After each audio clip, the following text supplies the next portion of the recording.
মাটি খুঁড়তে গিয়ে বেশ কয়েকটি গ্রেনেড সদৃশ বস্তু পাওয়া গেছে গাজীপুরে। মহানগরীর দক্ষিণ ছায়াবিথি এলাকায় সম্প্রতি একটি বাড়ি করার জন্য কাজ শুরু করেন জমির মালিক আবুল কাশেম।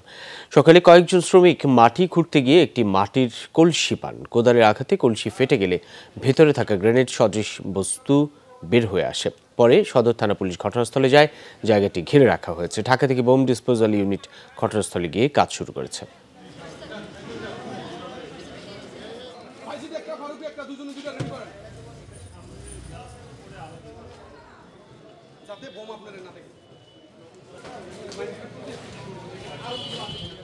বাড়ির কাজ নির্মাণের খনন কাজ চলতেছে।